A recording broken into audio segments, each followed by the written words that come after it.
Have you ever wondered why Plato, one of the most influential philosophers in history, despised democracy? A thought-provoking question, isn't it? This ancient philosopher whose ideas have shaped the world we live in held a deep-seated disdain for what many today consider a beacon of freedom and equality. How could this be? How could Plato, a paragon of wisdom, reject the very system that champions the voice of the people? In this video, we'll delve into the reasons why Plato was fundamentally against democracy. Before we can understand Plato's political views, we must first look at his early life. Born into an aristocratic family in Athens around the year 427 BC, Plato was privy to the inner workings of Athenian politics from a tender age. His schooling was comprehensive, covering a range of subjects from gymnastics to music, but it was philosophy that truly captured his mind and heart. A pivotal point in Plato's life was his association with Socrates. Socrates, a philosopher who challenged the status quo of Athenian society, became Plato's mentor and a significant influence on his philosophical thoughts. Plato was deeply affected by Socrates' trial and execution, events that would shape his critical views on democracy. These early experiences, coupled with the intellectual guidance of Socrates, laid the groundwork for Plato's philosophical journey. It's within this context that we can begin to understand the origins of Plato's disdain for democracy. Plato's early experiences and influences laid the foundation for his philosophical views, including his disdain for democracy. Now let's get into the crux of the matter. Why did Plato hate democracy? Plato, the renowned philosopher of ancient Greece, harbored a deep-seated skepticism towards democracy. To understand his disdain, we must first unpack his perception of democracy. He saw it as a system of governance that fostered chaos rather than harmony, a breeding ground for mob rule where the majority's voice could easily drown out reason and wisdom. Plato's critique of democracy was rooted in his belief that it lacked meritocracy. In his eyes, democracy was akin to a ship being navigated by the crew rather than the most skilled and experienced captain. It allowed anyone, regardless of their knowledge or expertise, to ascend to positions of power. This, Plato argued, could lead to disastrous consequences. After all, would we want a doctor selected by popular vote, or a doctor selected for their skill and knowledge? Furthermore, Plato was concerned with the susceptibility of democracy to demagoguery.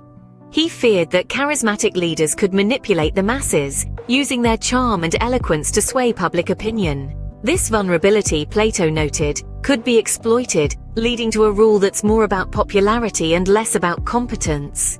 For Plato, democracy was a double-edged sword. On one side, it championed freedom and equality, yet on the other, it had the potential to devolve into anarchy, with individuals pursuing their own interests at the expense of the common good. Plato believed that this inherent instability could lead to a tyrannical rule, the worst form of government in his hierarchy of regimes.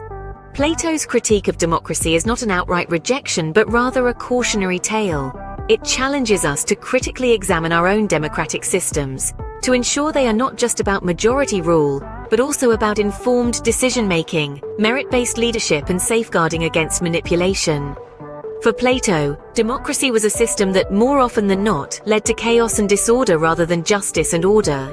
So what was Plato's ideal state if not a democracy, you might wonder? Well, let's dive right in. Plato, the great thinker, envisaged a society that was far from the democratic norms we are familiar with today.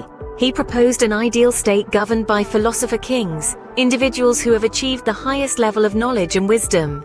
Plato believed that these philosopher kings, with their superior understanding of the forms, the ultimate truths, would be the best suited to govern society. Now, this might seem rather elitist compared to democratic principles that advocate for equal representation. But for Plato, the pursuit and attainment of knowledge was more important than the idea of one person, one vote. He believed that those who understood the forms, the true essence of reality, would make decisions that were best for the society as a whole. In this ideal state, Plato also envisioned a three-tiered societal structure. At the top were the philosopher kings, followed by the auxiliaries or soldiers who were responsible for defending the state. The third and largest class was the producers, made up of farmers, artisans, and merchants. Each class had a specific role to play, and harmony was achieved when each performed their duty without interfering in the affairs of the others. Now you might be wondering, how does this compare to democratic principles? Well, Democracy is all about equal rights and representation, where the power to govern lies in the hands of the people. Plato's ideal state, on the other hand, is more about the pursuit of knowledge and the creation of a harmonious society, with power concentrated in the hands of a few. In a nutshell, Plato's ideal state was a far cry from democracy. It reflected his deep-seated reservations about democracy, a system he believed could easily devolve into tyranny if left unchecked. Plato's ideal state was about balance and harmony, guided by wisdom and knowledge, rather than the whims and fancies of the masses. Plato's ideal state was a far cry from democracy, reflecting his deep-seated reservations about the system. In summary, Plato's disdain for democracy stemmed from his beliefs about human nature and the function of a state. Plato's early life, particularly his experiences during the tumultuous times of Athenian democracy, left a profound impact on his philosophical outlook. He saw the flaws of democracy firsthand, with its inherent instability and potential to devolve into tyranny. Plato believed that most people are not naturally equipped to make wise decisions about governance. He thought that the majority are too easily swayed by the passions of the moment, by charismatic but potentially dangerous leaders, and by their own self-interest, rather than the good of all. This, in his view, made democracy a risky and unstable form of government. In contrast, Plato's ideal state was a far cry from the democratic system. He envisioned a society ruled by philosopher kings, individuals who have achieved deep understanding of the eternal, unchanging truths and are therefore best suited to govern. These leaders would be guided by wisdom and virtue, not by personal ambition or popular opinion. Yet it's crucial to remember that Plato's ideas were shaped by the specific historical and cultural context in which he lived.